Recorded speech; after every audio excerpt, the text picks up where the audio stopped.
आपण ज्या ठिकाणी उभा आहोत त्या ठिकाणी काल दुपारनंतर सुरू झालेल्या पावसामुळे या ठिकाणी कमरेच्या वर पाणी होतं आणि त्या पाण्यामुळे या भागातील पिकांचं मोठं नुकसान झालं आहे। आपण पाहू शकता की टोमॅटोचं पीक जे होतं ते पूर्णपणे झोपलेलं आहे। ते बागा ज्या होतात बागाची काही झाडं जे आहेत ते उन्मळून पडले होते। इथे स्थानिक शेतकरी होते, त्यांनी आपला कांदा जो आहे तो साठवून ठेवला होता आणि 2 दिवसांनी विकणार त्या आधीच हा पूर आला आणि पुरामध्ये आपण ज्या पद्धतीने तो पुराचा लोट होता त्यामुळे हा सगळा कांदा जो आहे तो वाहून गेलेला आहे। भरलेल्या गोण्या सुद्धा वाहून गेल्या आहेत। समोरच पाहता गेले तर आपण ट्रॅक्टर ट्रॅली जे काही वस्तू होत्या शेतकऱ्यांच्या त्या सगळ्या वाहून गेलेल्या आहे आणि याचा सर्वात मोठा फटका हा शेतकऱ्यांना बसणार आहे। येणाऱ्या काळामध्ये पिके गेल्यामुळे जनावरांचा चाऱ्याचा प्रश्नही मोठा उपस्थित आहे। आपल्यावर काही शेतकरी आहेत। काका तुम्ही काल काय घडलं ठिकाणी? काल या ठिकाणी इतका पाऊस झाला 12च्या पुढे, तर 2 वाजेपर्यंत 1 वाजेपर्यंत 1.5 घंटे तितकं पाणी आलं। आयुष्यात मी 70 वर्ष वय आहे माझं, कधीच एवढा पूर पाहिला नाही। कमरेपेक्षा डोक्या छाती इतकं पाणी त्या रोडवर होतं। त्याच्यामध्ये माझ्या 2 उरळ्या कांद्याच्या 150 गोण्याच्या त्या वाहून गेल्या आणि शिवून ठेवलेल्या बाजारात नेण्याच्या 50-60 गोणी ती बी सगळी वाहून गेली आणि गुरांचा चारा 3-3 टनाच्या 3 बॅग ते बी पुरात वाहून गेला आणि आतमध्ये मी खोलीमध्ये काय युरिया ठेवला होता खत ते सुद्धा वाहून गेलं।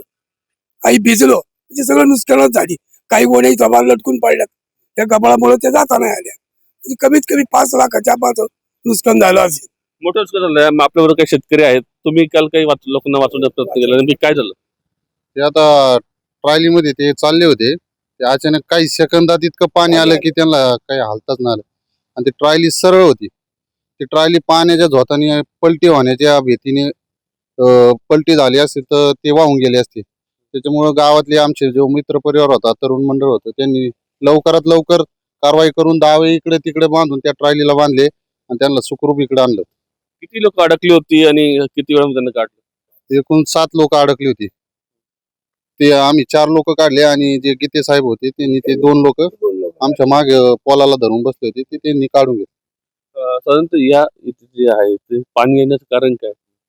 पाणी येण्याचं आता हे वर परिसर आहे भोरवाडी, ते झालं एक छोटस तलाव फुटलेला आहे वाटतं आणि पाऊसच इतका झालाय तिथं की ढगफुटी सारखा पाऊस झालेला आहे आणि हे काही सेकंदात म्हणजे पाणी न कळता इतकं आलं की ते गुरं घेऊन चालले होते।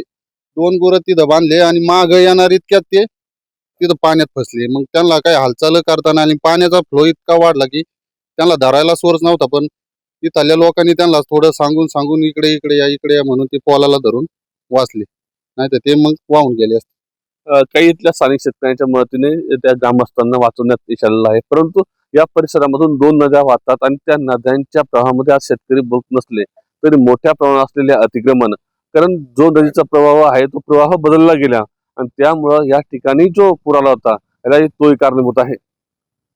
पण मात्र यामुळे शेतकऱ्यांचं मोठं नुकसान असून येणाऱ्या काळामध्ये जगायचं कसं हा त्यांच्या पुढे प्रश्न पडलेला आहे। व्हिडिओ जर्नलिस्ट दीपक सह साहेबराव कोकणे, न्यूज 18 लोकमत, अहमदनगर।